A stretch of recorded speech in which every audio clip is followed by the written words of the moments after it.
Hello everyone. आपके board exam में 4 number के और 6 नंबर के जितने भी मोस्ट इंपॉर्टेंट क्वेश्चंस आने वाले हैं ना, वो सब मैंने इस वीडियो में बता दिया है। इस वीडियो को देखो और लास्ट में मुझे आप थैंक्स जरूर बोलोगे, क्योंकि क्वेश्चन सारे छाट छाट के लेके आया हूँ और बोर्ड एग्जाम में प्रश्न यहीं से आएगा। ये ठोक के दावे के साथ मैं बोल रहा हूँ।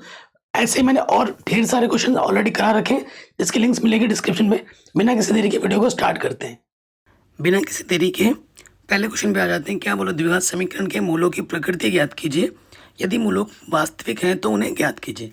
ये सिंपल सा क्वेश्चन बोर्ड एग्जाम में हर साल आ जाता है, तो इसकी प्रैक्टिस करके हमें जानी ज़रूरी है।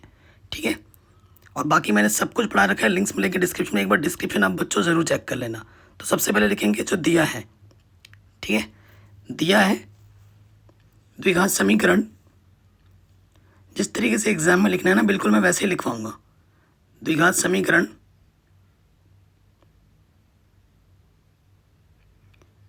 2x² माइनस का 6x प्लस 3 बराबर 0। अब यहाँ से हमें तुलना कर देनी है। ठीक है, व्यापक समीकरण से तुलना कर देनी है। और यहाँ a के स्थान पर x² का गुणज 2 मिल जाएगा, b के स्थान पर x का गुणज माइनस का 6 मिल जाएगा, और अचर पद हमारा कितना है, 3 है। ठीक, अब हमें क्या निकालना है, प्रकृति ज्ञात करनी है, तो हमें विविक्तिकर निकालना पड़ेगा। जब जब प्रकृति बोलते हैं ना, हमें विविक्तिकर निकालना पड़ता है। विविक्तिकर को हम विवेचक भी कहते हैं। विविक्तिकर d, ठीक है, d बराबर होता है b² माइनस के 4ac। अब b का मान रख देंगे माइनस का 6 वर्ग 4, a का मान 2 है और c का मान 3 है। ठीक है, 6 छंग 36 हो जाएगा, 4 दूनी 8, 8 तियां 24। ठीक, तो यहाँ से आ जाएगा 12। तो d का मान हमारा कितना मिल गया, 12। ये पहला आंसर हमें मिल चुका है। अब हमसे प्रश्न में बोला था प्रकृति बताओ, तो लिखेंगे चूंकि d का मान धनात्मक है, चूंकि d का मान धनात्मक है, इसलिए मूल वास्तविक तथा भिन्न भिन्न होंगे।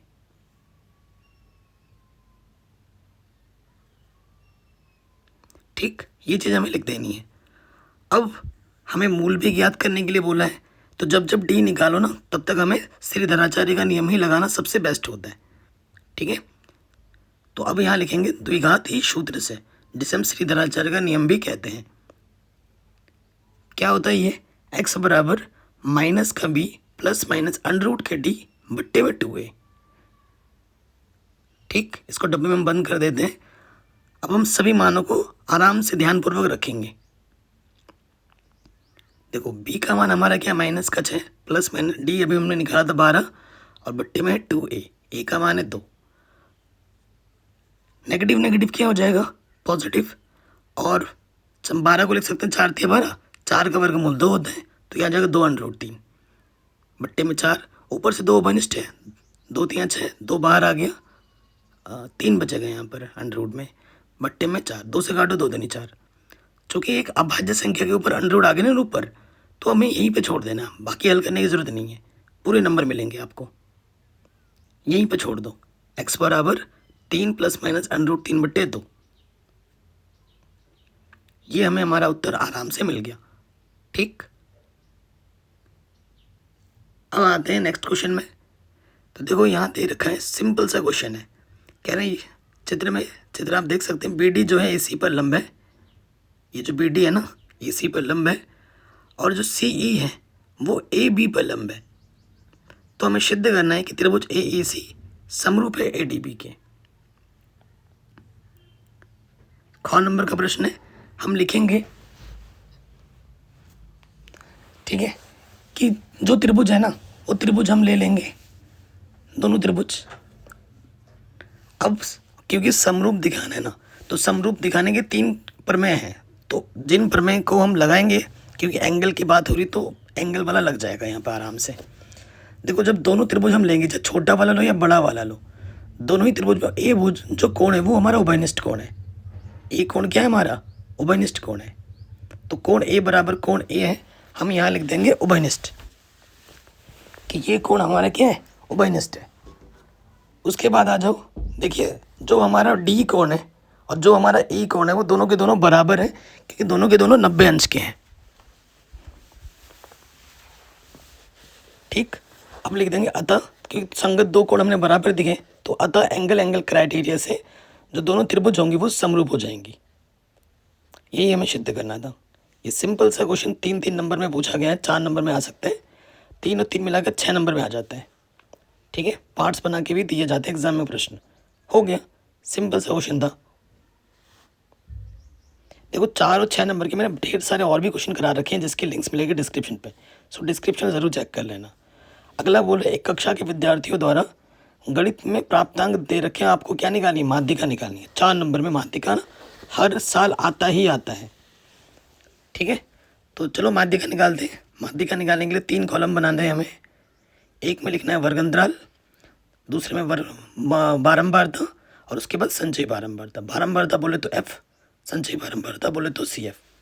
अब जो वर्ग अंतराल है वो हम फटाफट लिख देंगे, और माध्यिका जब हम निकालते हैं ना, वर्ग अंतराल समान होने चाहिए, ये चीज़ ध्यान में रखना। तो वर्ग अंतराल हमने लिख लिया है।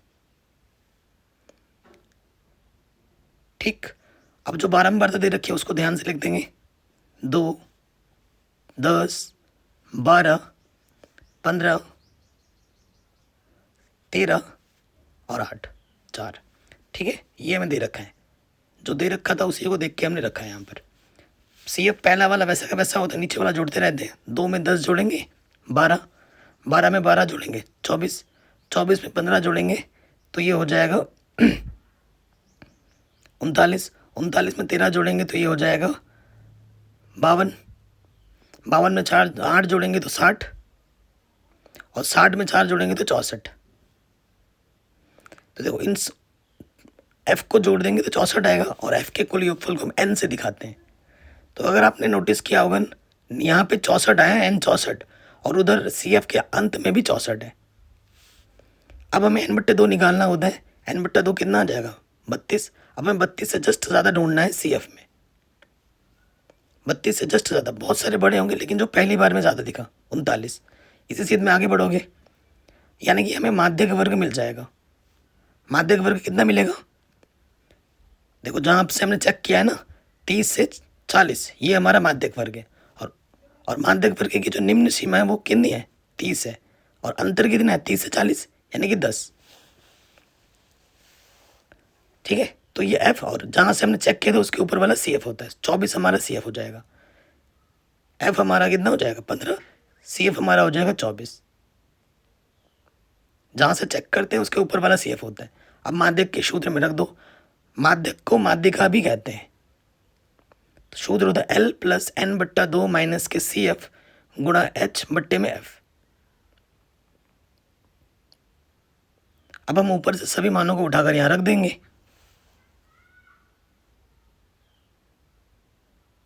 सी एफ कितना है 24 है, और H हमारा कितना है, H हमारा है 10, अरे 15 लिख दिया। चलो अभी ठीक कर देंगे। ओके, अब हम इसको कैलकुलेट करेंगे। 5 दूनी 10, 5 तिया 15, और 32 में से 24 घटाएंगे कितना आ जाएगा 8, गुणा 2, 16/3। 16 को भाग देंगे अब 3 से, 3 ही 5 15, 1 बच जाएगा, 3 तिया 9, 3 तिया चलता रहेगा। ठीक है, सो ये आ जाएगा 30 में 5.33 जोड़ोगे तो ये आ जाएगा 35.33। ठीक है, पूरे नंबर मिल जाएंगे। दशमलव के 2 स्थान तक ले लो, वही बहुत होता है। तो ये माध्यिका हर साल एग्जाम में आता है, इस साल भी जरूर आएगा। अब आते हैं हमारे नेक्स्ट प्रश्न में, जो कि वेरी वेरी इंपॉर्टेंट है। देखिए अगला क्वेश्चन 4 नंबर पूछा गया है। यहाँ पे 2 के धनात्मक मान निकालें, जिसके लिए 2 आपको समीकरण दे रखे हैं द्विघात। ठीक है, दोनों की कंडीशन हमें लगानी है। तो पहले वाले समीकरण में आ जाते हैं, पहले वाले द्विघात समीकरण में।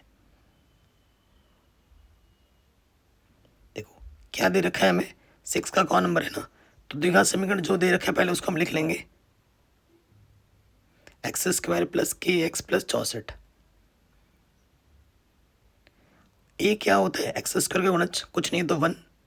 b क्या होता है x का गुणज k, और c हमारा क्या है 64।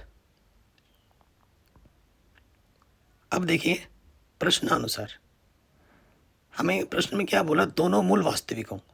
दोनों मूल वास्तविक तभी होते हैं जब d का मान या तो 0 हो या प्लस में हो, क्योंकि वास्तविक बोला है तो दोनों कंडीशन को साथ में लेना पड़ेगा हमें। शून्य हो या 0 से बड़ा हो तो डी का मान यानी कि विविक्तिकर का मान सूत्र क्या होता है, बी स्क्वायर माइनस 4ac का मान 0 या 0 से बड़ा लेना पड़ेगा। मान रखेंगे,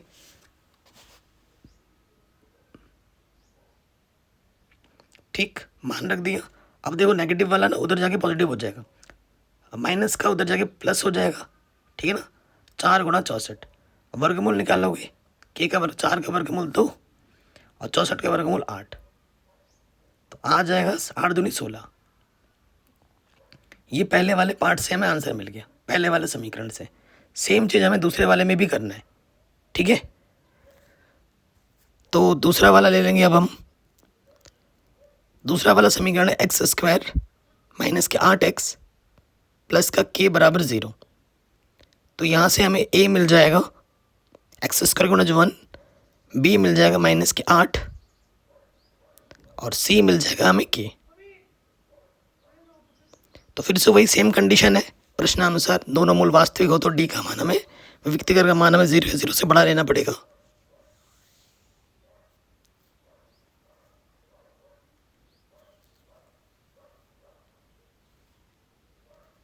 तो डी का मान क्या है, 0 से बड़ा लेंगे, डी का सूत्र बी स्क्वायर माइनस के 4ac। अब हम मान रखेंगे, बी का मान है माइनस के 8, 8 का वर्ग कर दो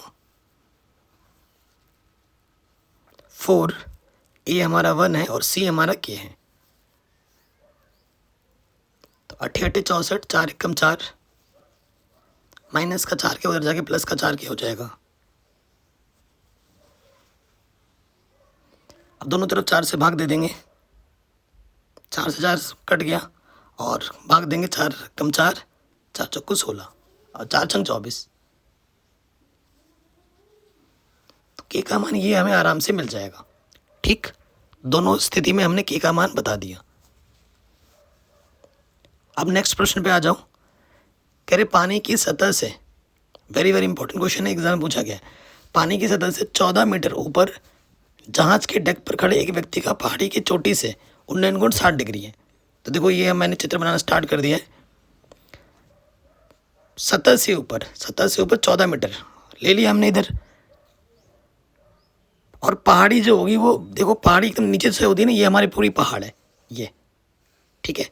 और डेक जो चोटी से जो उन्नयन कोण बन रहा है, उन्नयन नीचे से ऊपर देखने में बन रहा है, ये 60 बन रहा है यहाँ से यहाँ तक पहाड़ी के आधार से।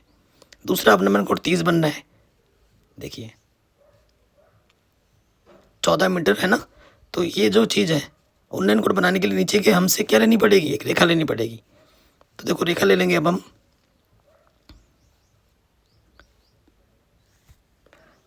तो ये हमें 14 दे रखा है ना, 14 रखो फटाफट इसको, ये रख दिया 14 मीटर और इसके समांतर हमने एक रेखा ले ली।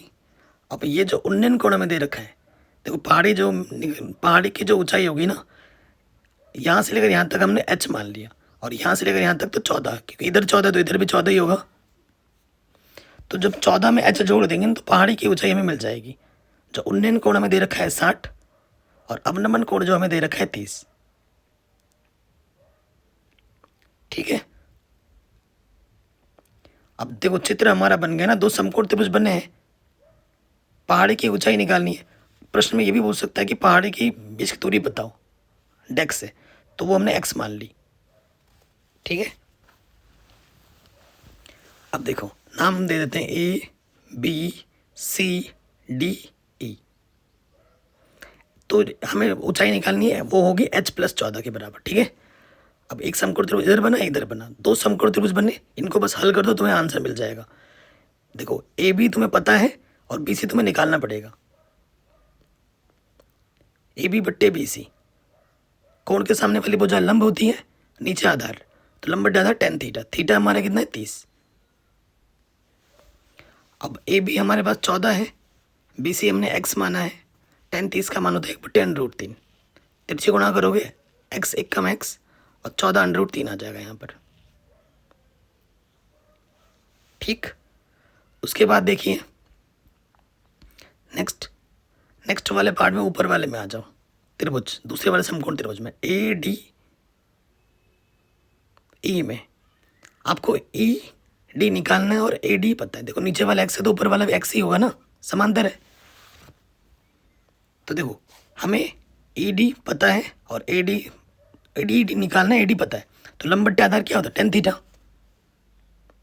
कोण के सामने वाली भुजा लंब है ना, और नीचे आधार, तो टेन थीटा। थीटा हमारे पास 60 है, और टेन 60 का मान कितना होता है, √3। ई डी का मान हमने एच माना है, ए डी हमने एक्स माना है, और टेन 60 का मान √3। तिरछे गुणा कर दो, एच बराबर हो जाएगा √3x। एक्स का मान उठा के रख दो यहाँ पर,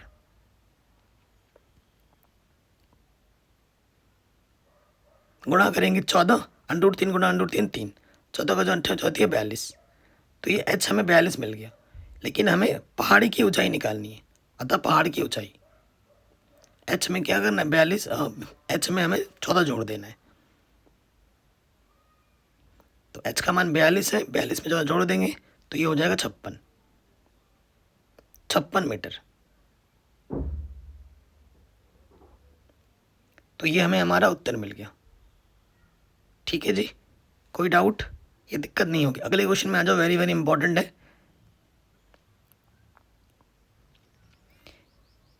क्या बोल रहे हैं, एक ठोस, देखो ये जो क्वेश्चन है बहुत इंपॉर्टेंट है और एग्जाम में काफ़ी बार पूछा गया। क्वेश्चन पढ़ते हुए चित्र बनाना, नहीं तो गड़बड़ हो जाएगी। एक ठोस खिलौना एक अर्धगोले के आकार का है और जिस पर एक लंब वृत्तीय शंकु अध्यारोपित है। ठीक है, शंकु की जो ऊंचाई वो 2 सेंटीमीटर है, 2 सेंटीमीटर ये ऊंचाई हो गई। अध्यारोपित है तो अर्धगोले का जो त्रिज्या होगा वही त्रिज्या शंकु का भी होगा। ठीक है, व्यास 4 है तो त्रिज्या कितनी हो जाएगी, 2। इस खिलौने का आयतन ज्ञात कीजिए।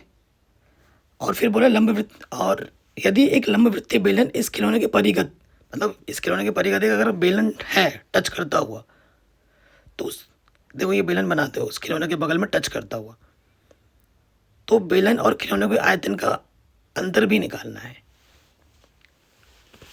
ठीक, चित्र बन गया, वेरी वेरी इंपॉर्टेंट है। अब हम लिखेंगे जो दिया हुआ है ना वो हम लिख लेंगे पहले। हमें क्या दे रखा है, शंकु। देखो शंकु और अर्धगोले की त्रिज्या समान है, तो शंकु की ऊंचाई हमें डायरेक्ट दे रखी है 2, एच बोल देंगे, एच हमारा 2 है।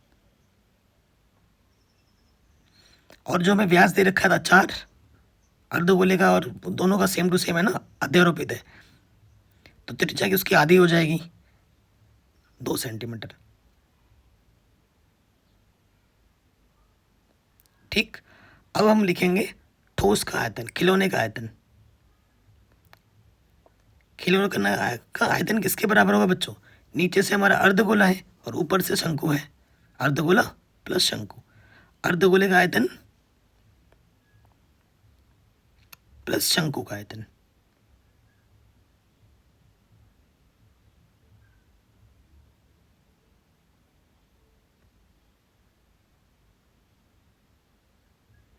तो शंकु का आयतन का सूत्र होता है 1/3 पाई आर स्क्वायर एच, और अर्धगोले का होता है 2/3 पाई आर क्यूब। तो देखो यहाँ स्टार्टिंग में पाई मैंने 2 बार लिख दिया है, काटते हैं तो देखो पाई आर स्क्वायर उभयनिष्ठ आ जाएगा, ऊपर से नीचे से 3 बट्टे में उभयनिष्ठ आ जाएगा। तो यहाँ से बचेगा 2r और यहाँ से बचेगा सिर्फ h। पाई का मान 3.14 भी रखने के लिए बोला है वैसे। r का मान है 2 और h का मान भी है 2।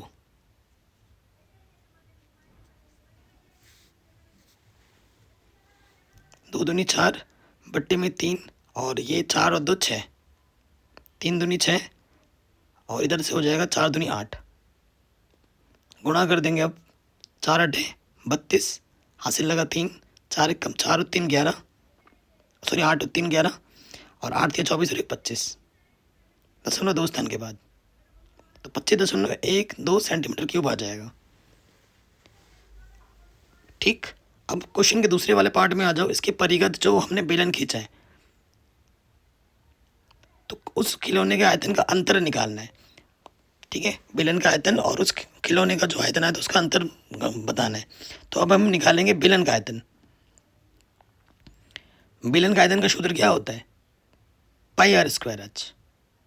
और बेलन की ऊंचाई हमारे पास क्या है, पहले तो ये तो देखो, बेलन की ऊंचाई इतनी प्लस इतनी, यानी कि 2 + 2 4 है।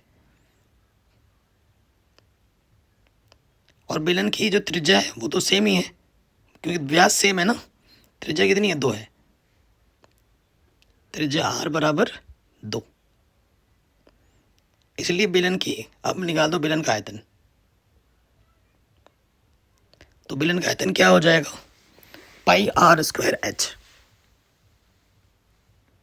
पाई का मान 3.14, आर का मान 2 और एच का मान 4। तो 4 चक्कू 16, इधर से 2 दूनी 4 और उधर से 4, 4 चक्कू 16 आ जाएगा।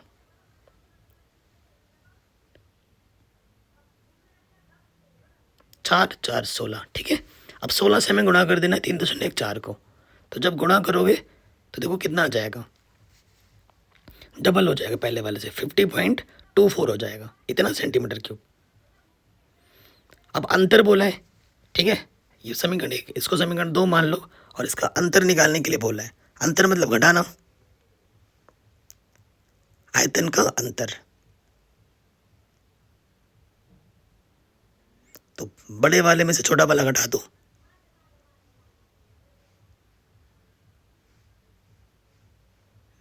तो देखो पूरा डबल हो गया ना अंतर में।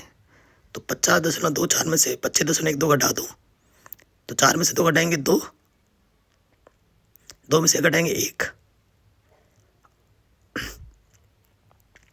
तो ये हमें मिल गया 25.12 सेंटीमीटर क्यूब। ये आ जाएगा आयतन का अंतर।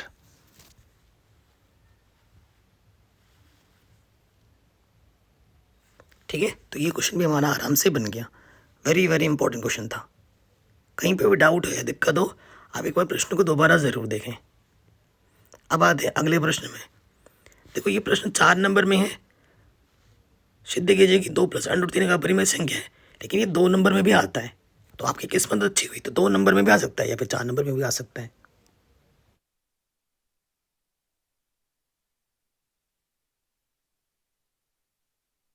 नेक्स्ट क्वेश्चन क्या कह रहा है कि सिद्ध कीजिए कि 2 + √3 का अपरिमेय संख्या है। देखो ये और ये प्रश्न बोर्ड एग्जाम पूछे गए, या तो 4 नंबर में या फिर 2 नंबर में तो आना निश्चित ही है ये वाला जो प्रश्न है। तो उल्टा मान लेना है इसका। हमें क्या मानेंगे? माना 2 + √3 एक परिमेय संख्या है। उल्टा मान लेंगे कि ये क्या है बच्चों? एक परिमेय संख्या है। अगर ये एक परिमेय संख्या है तो इसे हम p/q के रूप में लिख सकते हैं, जहाँ पर इस बट्टे वाले का मान कभी 0 नहीं होता। उसके साथ साथ p और ये जो q होते हैं वो हमारे पूर्णांक होते हैं, तथा जो HCF होता है, ठीक है, p और q का वो 1 होना चाहिए। ठीक है। अब ये प्रश्न में क्या होता है कि अंडर को एक तरफ रखो, बाकी सबको दूसरी तरफ। ये प्लस का जो 2 है वो इधर आके क्या हो जाएगा? माइनस का। ठीक, तो इसको एक समीकरण मान लेंगे। इसको एक क्या मान लो? समीकरण मान लो। अब आप जानते हैं p/q परिमेय है, 2 भी एक परिमेय है। परिमेय से परिमेय घटाओगे तो आपको एक परिमेय मिलता है। तो यहाँ लिखेंगे चूंकि p/q माइनस का 2 एक परिमेय संख्या है। ठीक है, ये क्या है? एक परिमेय संख्या है। तथा आप जानते हैं √3 क्या होता है, तथा √3 एक अपरिमेय संख्या है। ये क्या है? एक अपरिमेय संख्या है। कोई दिक्कत या कोई परेशानी यहाँ तक नहीं होगी। ठीक है, √3 एक क्या है? अपरिमेय संख्या। अब देखिए, अगर ये परिमेय है और ये अपरिमेय, क्या बराबर हो सकता है? नहीं, यानी कि √3 बराबर नहीं होगा p/q माइनस 2 के। ये इसके बराबर नहीं है। ठीक है जी। सो अगर इसके बराबर नहीं है, हमने बोला कि परिमेय होना बोला है तो बराबर आना चाहिए, तो बराबर नहीं आ रहा है, यानी कि हमारी अवधारणा गलत है। अतः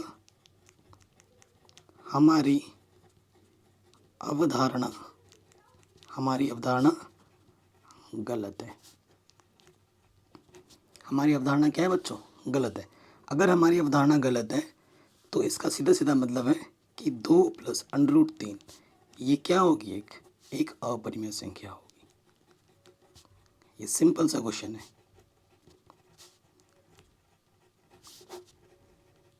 हैंड्स प्रूव्ड, इतनी सिद्धम, आराम से बन गया। अगले क्वेश्चन पे आ जाओ। देखो कॉस थीटा का मान 4/5 है, तो इसका मान पता करना है कि क्या होगा। ठीक है, नेक्स्ट क्वेश्चन में आ जाते हैं। देखो हमें दिया है, क्या दिया है हमें, कॉस थीटा। कॉस थीटा बराबर है हमारे पास 4/5। हमें साइन थीटा और टेन थीटा निकालना है। तो कॉस की मदद से हमें मान क्या निकालना है, हमें ज्ञात करना है साइन थीटा गुणे cos theta plus ten square theta, इसका मान हमें ज्ञात करना है। तो देखो हम कॉस थीटा है ना, तो हम साइन थीटा निकाल सकते हैं, क्योंकि साइन थीटा का जो सूत्र होता है वो होता है अंडर रूट में 1 माइनस कॉस स्क्वायर थीटा, है ना, ये सूत्र होता है। सो यहाँ से देखिए कॉस थीटा का मान क्या 4/5, हमने यहाँ पर रख दिया, स्क्वायर तो स्क्वायर लगा दिया, हल करो, 4 का वर्ग 16, 5 का वर्ग 25, ठीक, लॉसअप आ जाएगा 25, 25 एकम 25 माइनस यहाँ से 16, देखो लॉसअप 25 आ गया, इसकी गुणा इसके साथ, इसकी गुणा इसके साथ, क्या बचा 9/25। तो साइन थीटा का जो मान आ जाएगा वो आ जाएगा 9 का वर्गमूल 3, 5 का वर्गमूल 25 का वर्गमूल 5। टेन थीटा क्या होता है, टेन थीटा होता है साइन थीटा बट्टे कॉस थीटा। साइन का मान अभी हमने निकाला 3/5 और कॉस हमारे पास है 4/5, 5 से 5 कटा, दोनों के बट्टे में सेम है, तो यहाँ से बचा 3/4। अब जो मान हमें निकालना है, ठीक है, वहाँ पर हम रख देंगे। देखो साइन थीटा का मान हमने निकाला है 3/5 और कॉस थीटा का मान हमें दे रखा था 4/5 और टेन थीटा का मान है 3/4, इधर इसमें वर्ग है, तो 3 चौके 12, 5 बचे 25, 3 का वर्ग 9, 4 का वर्ग 16, लॉसअप आ जाएगा 25 गुणा 16, 16 के गुणा 12 के साथ, 12 छंग 72 हासिल लगा 7, 12 एकम 12 और 7 19, 25 नम्मा 225। ठीक है, अब हमें क्या करना है, 192 में जोड़ देना है 225, तो ये हो जाएगा 417 और 25 को 16 से गुणा कर देंगे, तो ये आ जाएगा 25 गुणा 16 400, ये हमें हमारा उत्तर मिल जाएगा। ठीक है, तो ये हालांकि बोर्ड एग्जाम में 4 नंबर में पूछा गया है, ये 4 नंबर भले ही ना है, 2 नंबर में तो आ ही जाएगा। ठीक है, तो ये क्वेश्चन भी हमारा आराम से बन गया। आगे बढ़ते हैं अगले प्रश्न में, 4 नंबर में कह रहे निम्नलिखित बारंबारता सारणी से f का मान ज्ञात कीजिए यदि विद्यार्थियों के प्राप्तांकों का जो माध्य है वो 25 है। ठीक है, ये जो f है ना, ये हमें मालूम नहीं है, इसका मान हमें निकालना है। माध्य हमें दे रखा है प्रश्न में, वेरी वेरी इंपॉर्टेंट है और बोर्ड एग्जाम में इसको रिपीट मोड में कई बार पूछा गया है। सो देखो सबसे पहले यहाँ आ जाएगा वर्ग अंतराल, यहाँ पे आ जाएगी बारंबारता और फिर यहाँ पे आ जाएगा x। ठीक, सबसे पहले यहाँ लिखेंगे हम वर्ग अंतराल, उसके बाद बारंबारता, फिर x निकालेंगे और फिर fx। वर्ग अंतराल दे रखा है 0 से 10, फिर हमारा है 10 से 20, 20 से 30, 30 से 40 और फिर 40 से 50।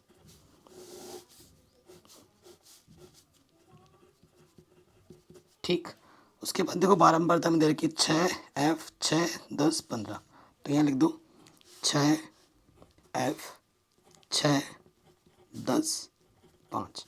x क्या होता है, इन दोनों को जोड़ो, आधा करो, 10 का आधा 5, 30 का आधा 15, 50 का आधा 25, और अगर अंतर सब में समान हो तो जोड़ दे जाओ, अगला आ जाएगा 35 और अगला आ जाएगा 45।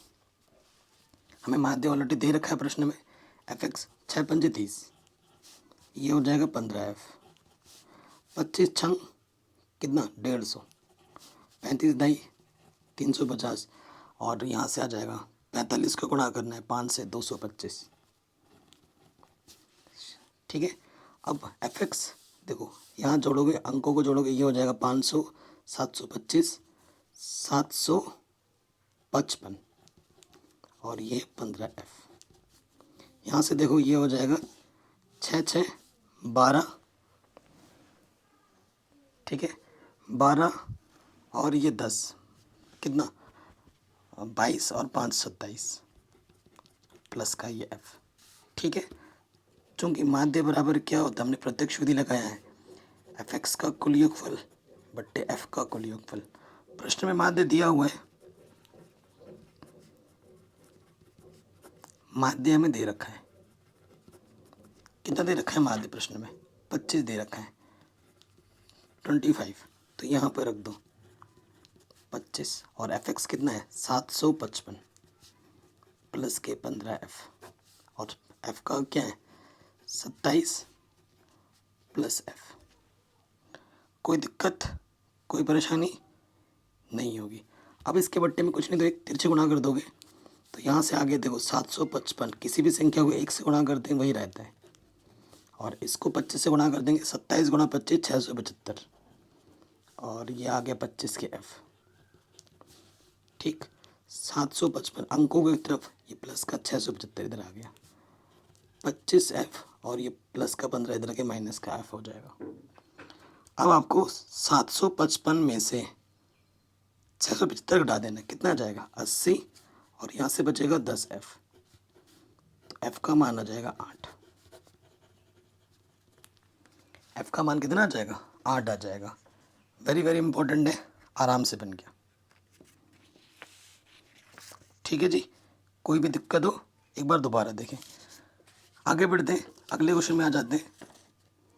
देखो माध्यिका निकालने के लिए हर साल आता ही आता है। अब एक क्वेश्चन मेरी तरफ से आप लोगों के लिए होमवर्क है, क्योंकि स्टार्टिंग में मैंने एक क्वेश्चन माध्यिका का आपको करवाया है ना, तो ये वाला मेरी तरफ से होमवर्क है, क्योंकि अब एक आध क्वेश्चन मैं आप लोगों के लिए होमवर्क भी दूंगा।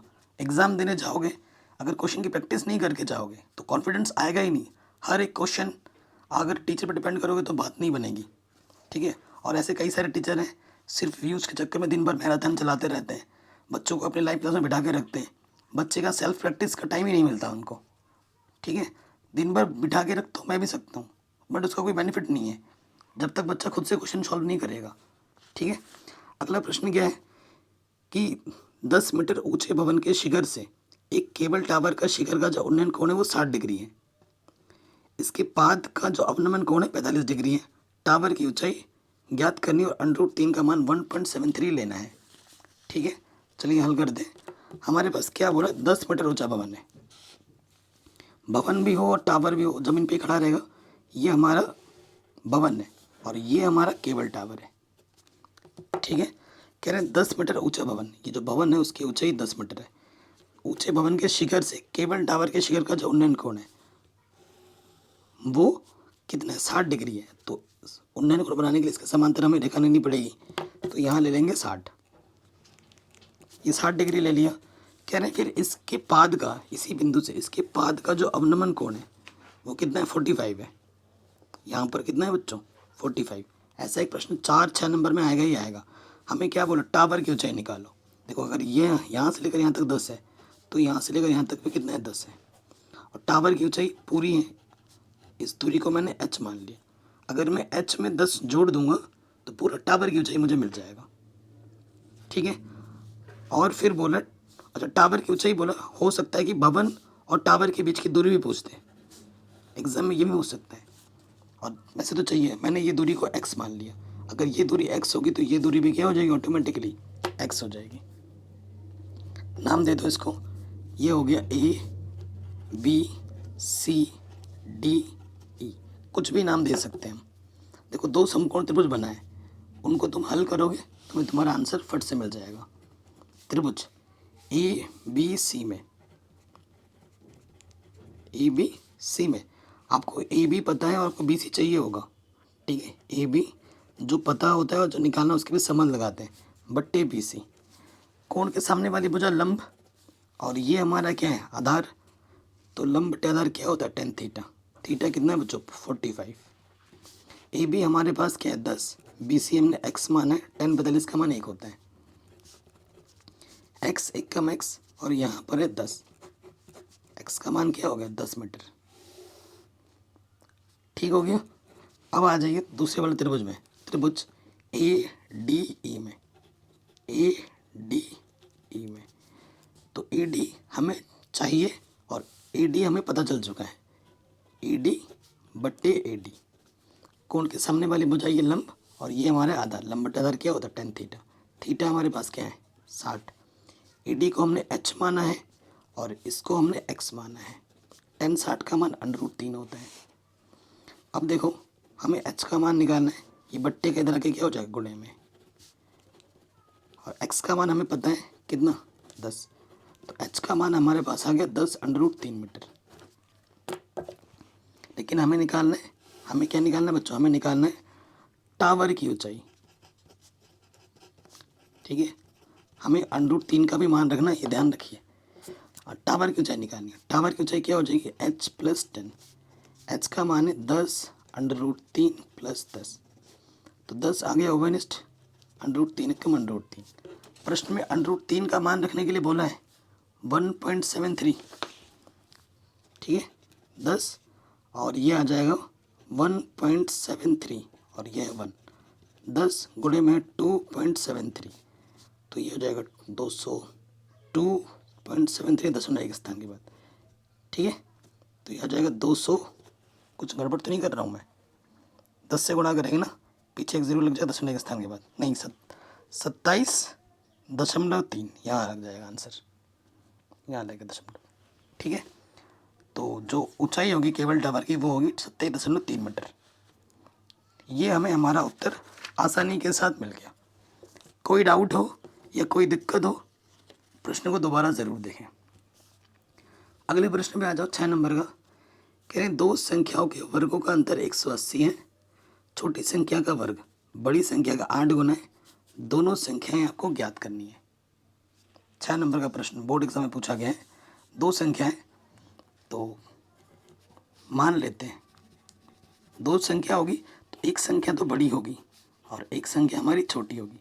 बड़ी संख्या को x और छोटी संख्या को y मान लेते हैं। माना बड़ी संख्या को x तथा छोटी संख्या उसको मैंने y माना है, कोई दिक्कत नहीं होगी। ठीक है, माना बड़ी संख्या x तथा छोटी संख्या y। प्रथम शर्त के में आ जाओ, प्रथम शर्तानुसार। प्रथम शर्त में ये बोला गया है कि वर्गों का अंतर, ठीक है, दोनों संख्या के वर्गों का अंतर, बड़े वाले के वर्ग में से छोटे वाला वर्ग घटाओगे तो 180 आएगा। अंतर मतलब घटाना। ठीक हो गया। अब आ जाइए द्वितीय शर्तानुसार। द्वितीय शर्त के अनुसार, ठीक है, द्वितीय शर्त में क्या बोला गया है कि दोनों छोटी संख्या का वर्ग y² बड़ी संख्या का 8 गुना है, बड़ी संख्या का 8 गुना है। अब क्या करेंगे हम, y² का मान समीकरण 1 में रख देंगे, y² का मान समीकरण 1 में रखने पर, ठीक है, रख दो, तो यहाँ क्या हो जाएगा x², यहाँ हो जाएगा 8x बराबर 180, और क्या होगा प्लस का 180 इधर रखे माइनस का 180, तो ये हमें एक द्विघात समीकरण मिल गया। अब इसको हल कर देंगे, हमें हमारा उत्तर मिल जाएगा। सो देखिए क्या होगा, इसका गुणज कुछ नहीं तो 1, ऐसी दो संख्या लो, इसकी गुणा इसके साथ कर दें, जिनको गुणा करने पे 180 और घटाने पे 8, 18 दाई 180, 18 में से 10 को घटाओगे 8 आ जाएगा, तो माइनस से ब्रैकेट लगा के मान रखो 18 और 10। ठीक, अब हम माइनस से अंदर गुणा कर देंगे, नेगेटिव नेगेटिव पॉजिटिव। ठीक है, कोई दिक्कत नहीं है, यहाँ से एक जोड़ा है और यहाँ से एक जोड़ा है। पहले जोड़े से क्या उभयनिष्ठ है, x उभयनिष्ठ है, x निकाला बाहर, x² से एक x बाहर आ गया, x बचा, और यहाँ से 18 बचा, प्लस का चिन्ह, 10 उभयनिष्ठ, x बचा, 10 एकम 10, 10 अट्टे, सेम टू सेम है, यानी कि आपने बिल्कुल सही काम किया। जो 2 बार है उसे हम एक बार लिखते हैं, और जो उभयनिष्ठ हमने निकाला चिन्ह के साथ वो दूसरे वाले ब्रैकेट में आ जाएगा। यदि x + 10 बराबर 0, तो प्लस का 10 इधर आके माइनस का 10 हो जाएगा। ये अमान्य है, क्योंकि जैसे ही x का मान मैं यहाँ पर रखूँगा, y निकालने के लिए अंडर रूट में माइनस आ जाएगा, जो कि काल्पनिक मान देगा, उसे हम नहीं ले सकते। फिर यदि x माइनस के 18 जीरो लोगे तो माइनस के 18 आके प्लस कर देगा, ये सही मान देगा। बड़ी संख्या 18 होगी, हमारे पास क्या वाई स्क्वायर 8x है ना, तो वाई बराबर क्या होगा अंडर रूट के 8x। एक्स का मान रखो 18, ठीक है। तो क्या हो जाएगा 18 को जब हम 8 से गुणा करेंगे तो 144 आता है। 18 8 144 और 144 का वर्गमूल क्या होता है 12। तो बड़ी संख्या हमारी 18 होगी और छोटी संख्या कितनी होगी बच्चों 12 होगी। कोई दिक्कत कोई परेशानी यहाँ तक बिल्कुल नहीं होनी चाहिए, ठीक है ना। तो ये क्वेश्चन भी हमारा आराम से बन गया। अब आते हैं अगले प्रश्न में, ठीक है जी। अगले प्रश्न में हम आ जाते हैं, 4 नंबर के प्रश्न है। क्या बोला है, चित्र में ABCD समलंब है जिसमें AB समांतर है DC के। ये जो AB है समांतर है DC के। असमांतर भुजाओं AD और BC, ठीक है, AD और ये BC समांतर नहीं है।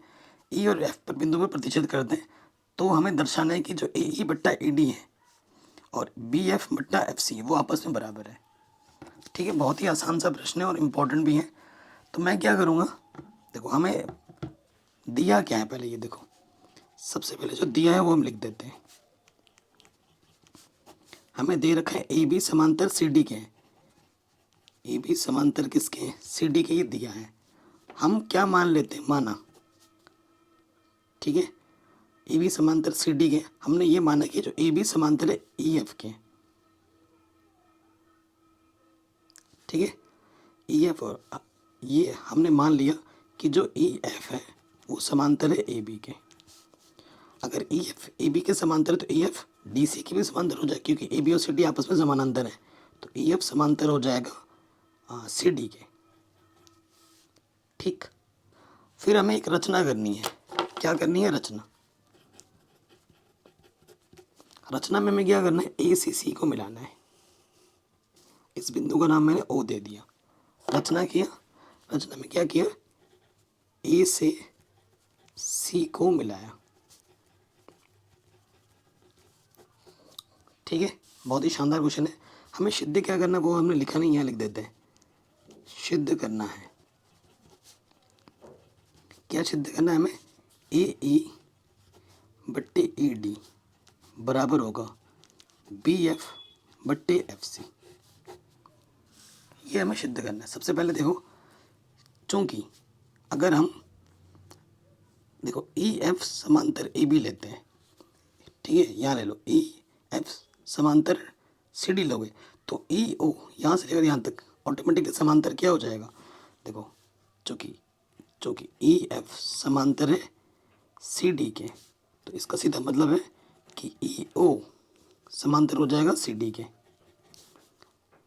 प्रमेय अर्थात थेल्स प्रमेय के अनुसार, प्रमेय 6.1 से क्या होगा AE बट्टे AD, AE बट्टे ED किसके बराबर होगा AO बट्टे OC के, AO बट्टे OC के। समीकरण नंबर 1, ठीक। पुनः देखो, पुनः अब आपका देखो भाई AB समांतर किसके हैं EF के हैं। देखो चूंकि EF समांतर है AB के तो OF सॉरी OF समांतर क्या हो जाएगा ऑटोमेटिकली AB के हो जाएगा। और यहाँ लगा देंगे प्रमेय 6.1, क्या हो जाएगा यहाँ से, देखो यहाँ से हो जाएगा AO बट्टे OC, AO बट्टे OC थेल्स का प्रमेय आते ही होगा ना, किसके हो जाएगा BF बट्टे FC के बराबर होगा, BF बट्टे FC। समीकरण नंबर 2, अब देखो आपने क्लिक नोटिस किया इधर भी AO बट्टा OC है, इधर भी AO बट्टा OC है, दोनों की क्या कर दो तुलना। समीकरण 1 तथा 2 से तुलना जब कर देंगे तो ये चीज़ इसके बराबर आ जाएगी। इधर से बचेगा AE बट्टे ED और इधर से बचेगा BF बट्टे FC। ये हमें हमारा उत्तर बड़े आसानी के साथ मिल जाएगा, ठीक है। यही हमें प्रूफ करना था। अगले प्रश्न में आ जाओ। 4 नंबर पूछा गया है कि द्विघात समीकरण के मूल ज्ञात कीजिए, ठीक है। तो द्विघात समीकरण हम दे रखे हैं द्विघात समीकरण हमारे पास है अंडर रूट के 3x² माइनस के 11x प्लस 8 अंडर रूट 3 बराबर 0। देखो ऐसे प्रश्नों में ना गुणनखंड मत लगाया करना। अगर अंडर रूट फंड दिखाए सीधा द्विघात सूत्र लगाना है, अगर गुणनखंड बोला तो ही लगाना। ये एक बड़े भाई होने के नाते मैं आपको बता रहा हूँ। b क्या है माइनस के 11 और c हमारा क्या है 8 अंडर रूट 3 अचर पद। तो हम यहाँ लगा देंगे द्विघात सूत्र से, द्विघात सूत्र से क्या होता है द्विघात सूत्र, x बराबर माइनस का b plus minus b² minus का 4ac बट्टे में 2, यही होता है सूत्र।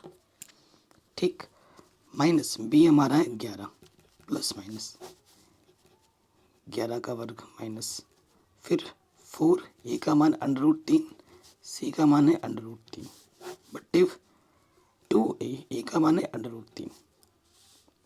ठीक है, रख दिया हमने, नेगेटिव नेगेटिव पॉजिटिव और 11 का वर्ग होता है 121, नेगेटिव का वर्ग प्लस हो जाता है।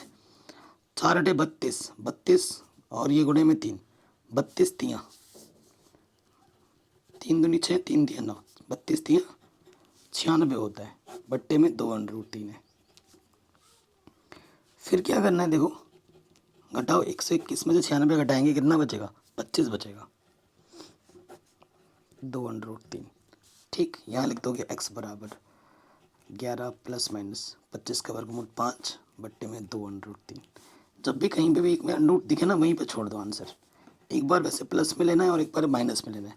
अगर हम प्लस चिन्ह लेते हैं माइनस चिन्ह लेते हैं क्या होगा, प्लस चिन्ह लोगे प्लस में लिखना होगा यहाँ पर, और अगर आप माइनस में लेते हो तो यहाँ पर माइनस करके लिखना होगा। तो 11 और 5 16 बट्टे 2 अट्ठे 16, ये आ जाएगा 8 बट्टे अंडर रूट 3। अंडर रूट 3 कभी नीचे नहीं छोड़ते, ऊपर नीचे गुणा कर दोगे तो ये आ जाएगा 8 अंडर रूट 3 बट्टे 3। पहला आंसर ये। ठीक, और उसके बाद अगर माइनस करोगे 11 में से 5 घटाओगे क्या 6 आ जाएगा, अंडर रूट 3 2 तियाँ तो ये आ जाएगा 3 को लिख सकते हो अंडर रूट 3 गुणा अंडर रूट 3 बट्टे में अंडर रूट 3, 3 से 3 काटो अंडर रूट तो यहाँ बचेगा अंडर रूट 3 सिर्फ।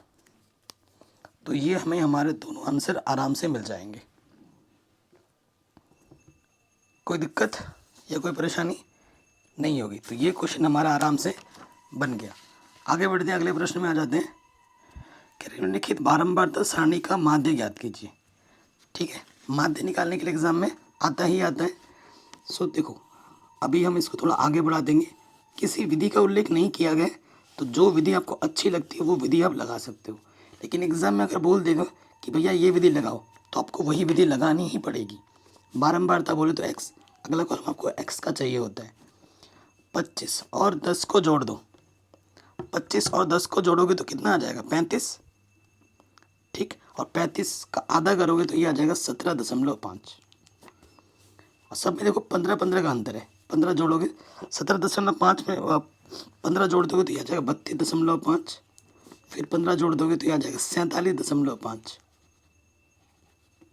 5 और 2 हाँ, फिर 15 जोड़ दोगे तो ये आ जाएगा 7 और 5 62,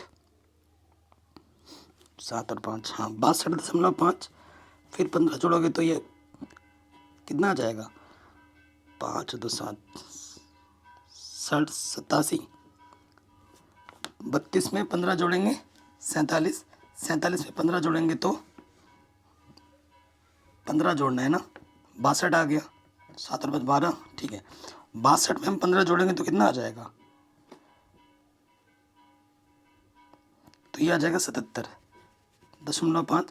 77 में 15 जोड़ दोगे तो कितना आ जाएगा 92.5। अब देखो जब भी x का मान बड़ा आता है ना तो हमें d नहीं लेना पड़ता है, तभी ये क्वेश्चन 4 नंबर में आ रखा है। कल्पित माध्य विधि लगाना, d बराबर क्या होता है x माइनस ए, और अगला कॉलम हम लगा देंगे एफ डी का, कल्पित माध्य विधि लगा देंगे। ठीक है, तो डी ए कैसे निकलते हैं, ये हमारा होता है कल्पित माध्य, n बट्टा 2 पद x में, n कितने 1 2 3 4 5 6, 6 बट्टा 2 यानी कि तीसरा पद, तो यहाँ लिखना होता है माना कल्पित माध्य ए, तीसरा पद क्या है हमारे पास 47.5, तो हर एक x में से 47.5 घटाना है। 17.5 में से 47.5 जब घटाओगे तो -31 बचेगा, और सब में अंतर 15-15 है, तो 15-15 जोड़ दोगे तो ये -15, ये 0, ये 15, फिर ये 30, और फिर ये हो जाएगा 45। 15-15 हम जोड़ते रहेंगे, ठीक है। अब हमें क्या करना है, गुणा करना है। ये d आ गया, ये f, 30 दूनी 60, 15 तियाँ 45, ये हो गया 0, 15 छक्का 90, 8 तियाँ 24, पीछे से 0, और 45 90 90 180, ठीक है। ये प्लस के है, ये माइनस के है, तो प्लस वाला अलग जोड़ लो। 0 0 0 0, 9 8 4 12, 12 और 9 21, हासिल लगा 2, 12 9 21, हासिल लगा 2, 2 और 1 3, और हासिल 2 था, 3 और 2 5, और ये है आपके 105 माइनस के। 510 में से घटा देंगे 105, तो 405 आ जाएगा कुल योगफल। और f का कुल योगफल देखो कितना है हमारे पास, 8 और 4 देखो, 6 और 4 10, और ये हो गया 20, और ये हो गया 30, तो कुल योगफल हो गया 30। तो माध्य का सूत्र क्या होता है, कल्पित माध्य विधि लगा रहे हैं हम। माध्य बराबर होता है ए प्लस सिग्मा एफ डी बट्टे सिग्मा एफ। तो ए का मान हमारे पास था 47.5, और एफ डी का मान आया है 405। कैलकुलेशन एक बार देख लेना भाई, ठीक है। 405 और बट्टे में है 30, काटो 5 छंग 30, 5 अट्ठे 40, 5 एकम 5, सही है ना कैलकुलेशन। और ये किससे घटेगा, 3 से घटेगा, 3 दूनी 6, 3 सत्ते 21, 2 से घाटा 2 एकम 2, एंड ये हो जाएगा 2 3 6, 2 5 10, 13.5। कुछ तो गड़बड़ लग रहा है मुझे कैलकुलेशन में, देखते हैं क्या होता है। 5 और 5 10, हासिल लगा 1, 7 3 10 और 1 11, और 4 1 5 6, 61 आ जाएगा आंसर। क्या आ जाएगा, 61। चलो सही है, कोई कैलकुलेशन तो गड़बड़ तो मुझे लग नहीं रही है। तो ये क्वेश्चन भी हमारा आराम से बन गया। अगले क्वेश्चन पे आ जाते हैं। 4 नंबर में पूछा गया है कई बार बोर्ड एग्जाम में। 4.2 सेंटीमीटर त्रिज्या वाले धातु के एक ठोस गोले को पिघलाकर 6 सेंटीमीटर त्रिज्या वाले एक ठोस बेलन के रूप में ढाला जाता है। बेलन की ऊंचाई निकालनी है। देखो हमारे पास 4.2 सेंटीमीटर धातु के एक ठोस गोले को पिघलाकर 4.2 सेंटीमीटर त्रिज्या है, इसको पिघलाकर 6 सेंटीमीटर त्रिज्या वाले एक बेलन के रूप में ढाला जाता है। बहुत ही आसान प्रश्न है। 6 सेंटीमीटर त्रिज्या है इसकी त्रिज्या को हम आर से दिखाते हैं, स्मॉल आर। तो इसकी ऊंचाई क्या होगी वो हमें निकालनी है बेलन की। माना बेलन की ऊंचाई h है, गोले को बेलन में बनाया जा रहा है, तो आप जानते हैं कि जो गोले का जो आयतन होगा सेम आयतन बेलन का होगा, क्योंकि सेम चीज़ से दोनों चीज़ बनाई जा रही है। बेलन का आयतन, ठीक। गोले का आयतन का सूत्र होता है 4/3 पाई आर क्यूब, और बेलन का आयतन होता है पाई आर स्क्वायर एच। दोनों तरफ पाई है, पाई से पाई घटाओ। आर का मान है 4.2 4.2 4.2, 3 बार गुणे में। स्मॉल आर हमारे पास है 6 गुणा 6, और एच हमें निकालना है, ठीक। 4.2 4.2 4.2, 6 गुणे में इधर आके बट्टे में आ गया। काटो, 3 से घटेगा, 3 एकम 3, 3 चौके 12, 2 दूनी 4, 2 तियाँ 2 तियाँ, इसको भी काटोगे 1.4, इससे भी काटोगे 1.4। अब आपको गुणा करना है। 1.4 गुणा 1.4 1.96 1.4, ठीक है। अब आपको गुणा करना है, 1.96 को गुणा कर दोगे 1.4 से, तो आंसर आ जाएगा 2.744। इतना क्या था, सेंटीमीटर या मीटर, सेंटीमीटर। तो ये हमें हमारा ऊंचाई आराम से मिल जाएगा, ठीक है। कोई भी दिक्कत, कोई भी परेशानी नहीं होगी। आगे बढ़ते हैं, अगले प्रश्न में आ जाते हैं। नेक्स्ट क्वेश्चन में आ जाते हैं। क्या बोल रहे हैं कि चित्र में त्रिभुज ABC और त्रिभुज APQ आपस में समरूप है, ठीक है, और ये इनके माप दे रखे हैं और 4 नंबर का क्वेश्चन पूछा गया। ये बहुत ज़्यादा इंपॉर्टेंट है और बहुत आसान भी है। देखो आपको पता है जब दो त्रिभुज आपस में समरूप होते हैं तो उनके संगत भुजा का अनुपात बराबर होता है। हमें एक क्यू की लंबाई निकालनी है। ये जो एक क्यू दिख रहा है ना आपको, इसकी हमें लंबाई निकालनी है। सिंपल सी बात है। यहाँ आप क्या लिखोगे, चूंकि त्रिभुज ए बी सी समरूप है त्रिभुज ए पी क्यू के, तो देखो संगत भुजा का अनुपात आपस में बराबर होता है। जब दो त्रिभुज आपस में समरूप होती हैं उनके संगत भुजा का अनुपात आपस में बराबर होते हैं। तो ए बी सी, यहाँ से देखो क्या आ जाएगा, ए बी, और यहाँ से आ जाएगा ए पी, यहाँ से आ जाएगा बी सी, यहाँ से आ जाएगा पी क्यू, यहाँ से आ जाएगा ए सी, और यहाँ से आ जाएगा ए क्यू। और हमें ए क्यू निकालना है। ये वाला तो नहीं पड़ेगा। और उसके बाद हमें क्या दे रखा है, बी सी दे रखा है ना, और हमें पी क्यू दे रखा है। तो इन दोनों को ले लेते हैं। जब बी सी बट्टे पी क्यू बराबर ए सी बट्टे ए क्यू, देखो बी सी का मान प्रश्न में दे रखा है 8, ठीक है। पी क्यू का मान दे रखा है 4, ए सी का मान है ए सी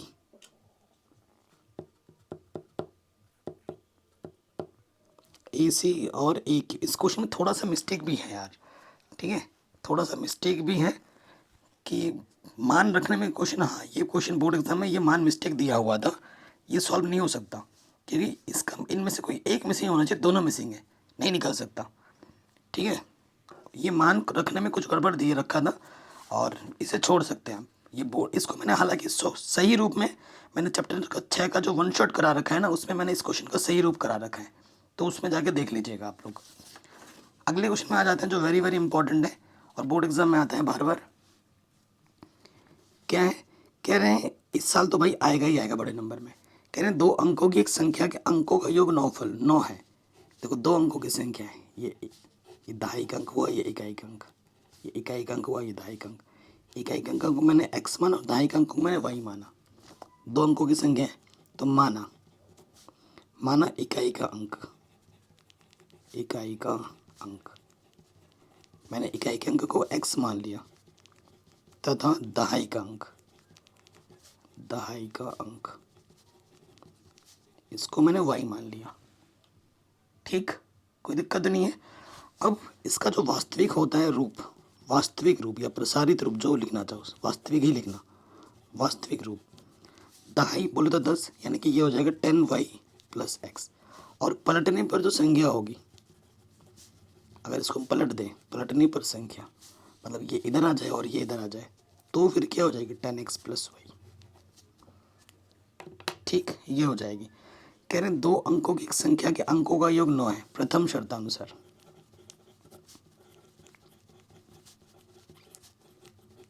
प्रथम शर्त के अनुसार हमें क्या बोला गया, 2 अंकों की संख्याओं का योगफल 9 है, जोड़ दो, यानी कि x + y, ये अगर इनको हम जोड़ते हैं तो कितना आएगा, 9 आएगा, ठीक। उसके बाद द्वितीय शर्त में क्या बोला गया है, द्वितीय शर्त में ये बोला गया कि अंकों, संख्या के अंकों को परस्पर बदलने से प्राप्त संख्या, ठीक है, दी गई संख्या से 27 अधिक हो जाती है। जो नहीं बदलने पर जो संख्या आई है 10y + x, वो जो दी गई संख्या से है ना, कितनी अधिक हो जाती है, 27 अधिक हो जाती है। दी गई संख्या से 27 अधिक हो जाती है। अब y और x को एक तरफ रखो, प्लस का 10x इधर आके माइनस का हो जाएगा, प्लस का y इधर आके माइनस का। 10y में से 1y घटाओगे आ जाएगा 9y, और 1x में से 10x घटाओगे माइनस के 9x आ जाएगा। तो कुल मिला के हमें आ जाएगा 9 बनिष्ठ यहाँ से, तो 9 काटोगे 9 3 27, तो यानी कि y - x कितना आ जाएगा, 3। समीकरण नंबर 2, ठीक। समीकरण 1 और 2 को हल कर लीजिए। यहाँ लिखेंगे समीकरण 1 तथा 2 से, समीकरण 1 तथा 2 से। समीकरण 1 हमारे पास है x + y = 9 और ये -x + y = 3। जोड़ेंगे, प्लस माइनस कटा y और y 2y, और 9 और 3 हो जाएगा 12। 2 गुणे में इधर के बट्टे में आ जाएगा 2 छंग 12, तो y का मान आ गया 6। अब y का मान समीकरण 1 में रख दीजिए। यहाँ पर y का मान क्या है बच्चों 6, तो प्लस का 6 इधर आके माइनस का 6 हो जाएगा, तो x का मान क्या आ जाएगा 3। अतः संख्या हमारे पास क्या थी, इसको x और इसको y माना था, दो अंकों की संख्या। y हमारे पास 6 है और x हमारे पास 3 है। ये हमें हमारा उत्तर मिल जाएगा। तो आंसर होगा 63। 63 इज आवर करेक्ट आंसर। ठीक है, कोई दिक्कत कोई परेशानी नहीं होगी। तो ये क्वेश्चन हमारा बन गया। अब एक क्वेश्चन मेरी तरफ से आप लोगों को होमवर्क है, क्योंकि थोड़ी देर पहले ही हमने एक क्वेश्चन किया था माध्य का, ठीक है, और उसको मैंने आपको समझाया था। अब ये क्वेश्चन में कह रहे निम्नलिखित सारणी में एक गांव के 100 गेहूं के खेतों, मतलब अगर f को तुम जोड़ोगे ना तो 100 आएगा, ये बता दिया इसने। तो क्विंटल प्रति हेक्टेयर माध्य उपज ज्ञात कीजिए, माध्य निकालना है। अभी माध्य निकालना मैंने आपको सिखाया था, तो आप इसको मैं मेरी तरफ से होमवर्क दे रहा हूँ, आप खुद इसको सॉल्व करोगे और मुझे कमेंट में अपना आंसर बताओगे। ठीक है, ये क्वेश्चन मेरी तरफ से होमवर्क है बच्चों। ठीक, तो इसको ज़रूर कर लेना। उसके बाद और एक क्वेश्चन है ये वाला, ये भी माध्य निकालने के लिए पूछा गया 4 नंबर में। ठीक है, आज मैंने एक वीडियो बनाई थी माध्य निकालने के लिए आसान विधि, उस वीडियो में मैंने इस क्वेश्चन को सॉल्व भी करा रखा है। अगर आपको आता है तो अच्छी बात है, नहीं आता है तो जाके देख लेना, लिंक्स मिलेगी डिस्क्रिप्शन में, प्लेलिस्ट के जाके देख लीजिएगा। ठीक है, वहाँ आपको मिल जाएगा। चलिए आगे बढ़ते हैं अगले प्रश्न में। अच्छा, ये जो प्रश्न है, एक चिड़िया, बहुत ही शानदार क्वेश्चन है, ध्यान से देखिएगा। एक चिड़िया 80 मीटर ऊंचे एक पेड़ पर बैठी हुई है। पृथ्वी तल के किसी एक बिंदु से चिड़िया का जो उन्नयन कोण है वो 45 डिग्री है। अब यहाँ तक हमने पढ़ा है ना, इस यहाँ तक पढ़ के एक चित्र बना लेते हैं। देखो चिड़िया, ये पेड़ है, पेड़ के 80 मीटर ऊपर बैठी हुई है और ज़मीन के एक बिंदु से हम देखते हैं तो उसका जो उन्नयन कोण बनता है वो 45 बनता है। और चिड़िया की जो हाइट, पेड़ की जो हाइट है वो 80 मीटर है, यहाँ से लेकर यहाँ तक। ठीक, थोड़ी देर बाद देखो चिड़िया क्षैतिज मतलब इधर इधर चल क्षैतिज दिशा में इस प्रकार उड़ती हैं कि उसकी पृथ्वी तल से ऊंचाई समान रहती है। ठीक है, पृथ्वी तल से ऊंचाई समान रहती है, ये ऊंचाई मान लेते हैं कि थोड़ी देर बाद उड़कर यहाँ पर आ गई चिड़िया, यहाँ पर, और उस स्थिति में 2 सेकंड बाद चिड़िया यहाँ से यहाँ तक पहुँचने में कितना समय लेती है, 2 सेकंड लेती है। ठीक, 2 सेकंड लेती है। तो हमसे बोला है, और जब यहाँ पे चिड़िया आती है तब उसका जो उन्नयन कोण बनता है आंखों से वो बनता है 30 डिग्री। वो कितना बनता है 30 डिग्री। चिड़िया के उड़ने की चाल ज्ञात कीजिए। चिड़िया की चाल निकालनी है भाई। चाल मतलब चाल बराबर क्या होता है, चिड़िया की चाल निकालनी यानी कि दूरी बट्टे समय। ये सूत्र आपको पता होगा, चाल बराबर दूरी बट्टे समय होता है। समय आपको दे रखा है यहाँ से यहाँ तक 2 सेकंड, आपको दूरी नहीं पता तो हमें दूरी निकालनी पड़ेगी। मैंने इस दूरी को y मान लिया है और इस दूरी को मैं x मान लेता हूँ। हमें निकालनी है y दूरी, समय तो दे ही रखा है तो चाल आराम से निकल जाएगा। और ये 80 ही रहता है, जब चिड़िया उड़ती है तो वो 80 बराबर रहता है, यहाँ लिखा हुआ है। इस प्रकार उड़ती है कि उसकी पृथ्वी तल से ऊंचाई समान रहती है। ठीक है, तो चिड़िया की चाल ज्ञात कीजिए। ओके, सो नाम दे दो भाई इसका, ए, ये बी, ये सी, ये डी, इस वाले बिंदु को मैंने ए बोल दिया। ठीक है, तो यहाँ लिखेंगे त्रिभुज ए बी ई में, ए बी ई में। ये दूरी पता है और ये हमें चाहिए होगा, तो बी ई बट्टे ए बी, लंब बट्टे आधार, कौन के सामने वाली बचा लंब होती है, लंब बट्टे आधार यानी कि tan थीटा। थीटा कितना है हमारे पास, बड़े वाले छोटे वाले 45। बी ई का मान 80 है, ए बी को हमने x माना है।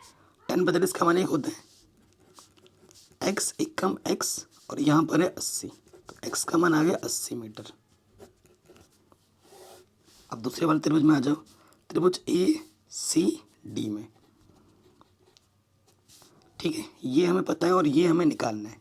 निकालना तो इतना है लेकिन आधार पूरा ही लेना पड़ेगा, तो डी सी बट्टे ए सी, फिर से वही लंब बट्टे आधार tan थीटा। थीटा हमारा कितना है 30, डी सी हमारे पास 80 है और ए सी क्या है x plus y. X plus y. 33 का मान होता है 1/√3। अब तिरछे गुणा करेंगे, किसी भी संख्या को 1 से गुणा कर दें वही रहता है, एक्स प्लस वाई एकम एक्स प्लस वाई, और ये हो जाएगा 80/√3। अब देखिए हमें वाई निकालना है, ठीक, प्लस के एक्स इधर आके क्या हो जाएगा माइनस के एक्स, और एक्स का मान तो हमें मालूम है कितना 80। 80 वनिश निकालो, √3 80 एकम 80। प्रश्न में बोला है कि √3 का मान जो लेना है तुम्हें वो लेना है 1.732। 1.732 में से 1 घटा दो और ये आ जाएगा 0.732 80। कोई डाउट, कोई दिक्कत नहीं होगी। अब 80 को आपको गुणा कर देना है 0.732 से, तो जब आप गुणा करोगे तो ये आ जाएगा 58.56। दूरी मिल गई हमें, इतनी मीटर दूरी मिल गई।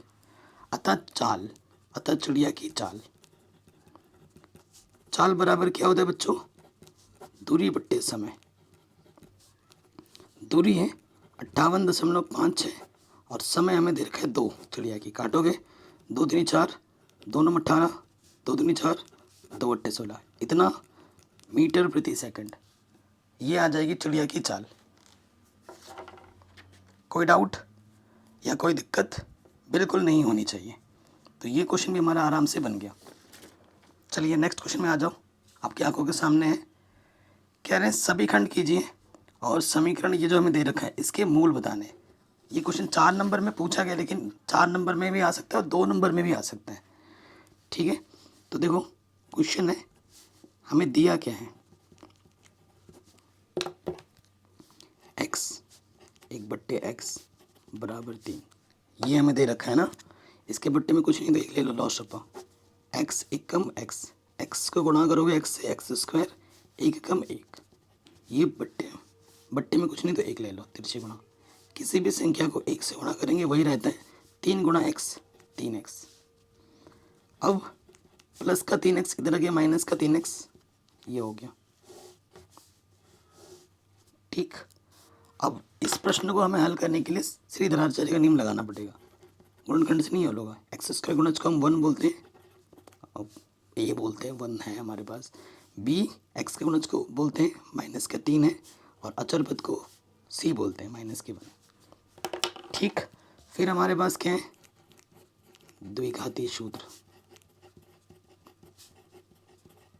द्विघाती सूत्र से, द्विघाती सूत्र x बराबर होता है माइनस का b plus minus under root के अंदर b² माइनस का 4ac बट्टे में 2i, यही होता है कि नहीं। अब सूत्र में मान रख दो, b का मान है माइनस का 3 प्लस माइनस b² माइनस का 3² 4, a का मान 1, c का मान माइनस के 1 बट्टे में 2, a का मान है 1, तो नेगेटिव नेगेटिव पॉजिटिव 3, माइनस 3 का वर्ग 9, नेगेटिव नेगेटिव पॉजिटिव 4 एकम 4, 2 एकम 2, तो ये आ जाएगा 3 plus minus under root 13/2। Under root है ना, यहीं पे छोड़ दो, यहीं पे छोड़ दो, ये हमें हमारा उत्तर बड़े आसानी के साथ मिल जाएगा। कोई दिक्कत या कोई परेशानी नहीं होगी। आगे बढ़ते हैं, अगले प्रश्न में हम आ जाते हैं। देखिए क्या बोल रहा है, देखो 6 नंबर को पार्ट में हिस्सों में बांट दिया है।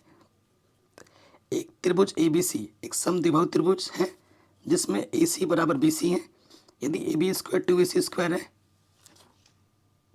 नेक्स्ट क्वेश्चन में आ जाते हैं।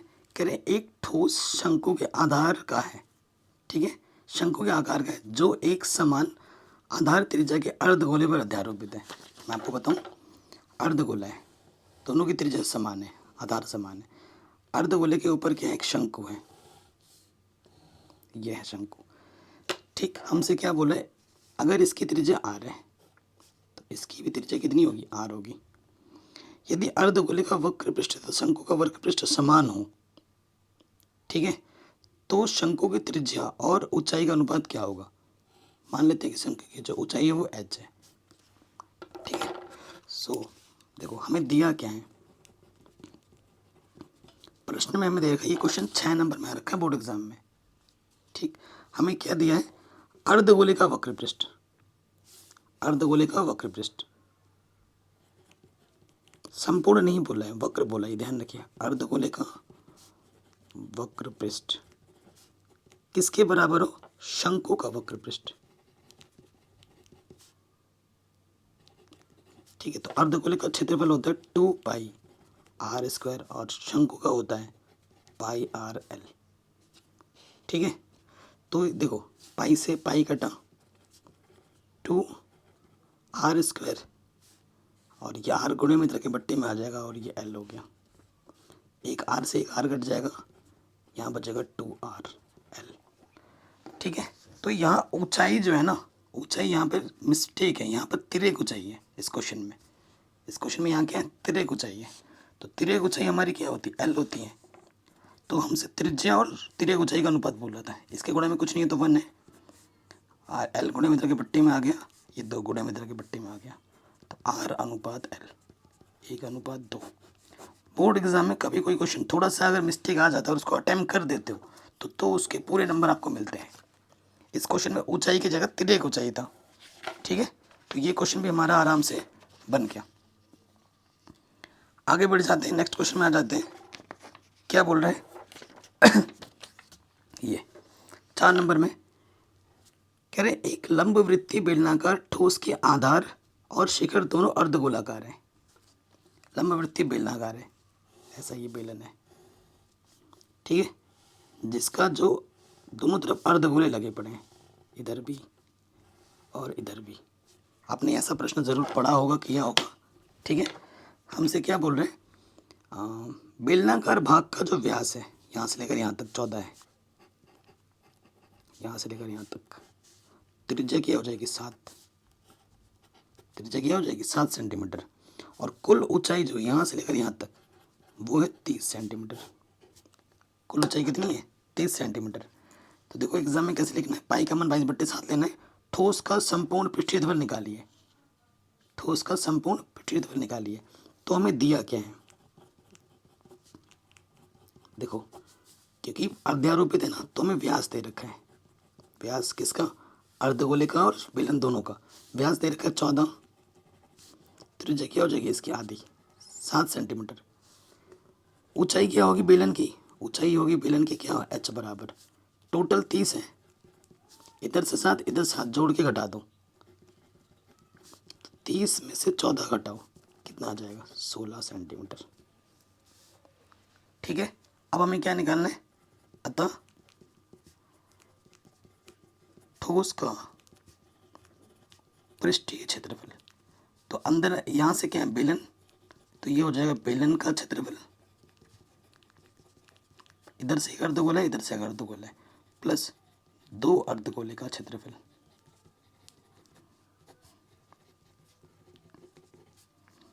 तो बेलन का क्षेत्रफल का सूत्र होता है 2 पाई आर एच और अर्धगोले का होता है 2 पाई आर स्क्वायर। तो 2 पाई आर ओबेनिस्ट है, यहाँ से बचा एच, 2 बाहर आ गया, पाई बाहर आ गया, आर स्क्वायर से एक आर बचेगा। तो 2 पाई का मान बोला है 22/7 रखो, आर का मान हमारे पास 7 है, एच हमारे पास है 16 और यह आ गया 7, 7 से 7 कटा 22 तो 44 और 14 और 16 कितना हो जाएगा 30, 3 चौके 12, 3 चौके 12 और 1 13, 1320 सेंटीमीटर स्क्वायर। ये हमें हमारा उत्तर बड़े आसानी के साथ मिल जाएगा इसका, 4 नंबर। ठीक, आराम से बन गया। आगे बढ़ते हैं अगले क्वेश्चन में। हमसे क्या बोला जा रहा है कि समीकरण आपको जो दे रखा है इसको हल करके द्विघात समीकरण प्राप्त कीजिए, मूलों की प्रकृति बताइए और सूत्र का प्रयोग करके इसे हल कीजिए। ठीक है, 4 नंबर का प्रश्न है। ऐसा क्वेश्चन बोर्ड एग्जाम में आ जाता है 4 नंबर में, 6 नंबर में हर साल। सो देखिए लॉसपा ले लोगे, x-4 x-3, इधर क्या है 25/3, तो इसकी गुणा इसके साथ 2x x-3 और इसकी गुणा इसके साथ x-4 और यह 2x - 5। ठीक, अब हम गुणा करेंगे। सो देखो 2 से गुणा करेंगे, ये हो जाएगा 2x गुणा x, x square, 2 3 6x, x से गुणा करोगे प्लस 2x स्क्वायर और ये हो जाएगा माइनस के 5x, 4 से गुणा करेंगे 4 दूनी 8x और नेगेटिव नेगेटिव पॉजिटिव 4 पंजे 20।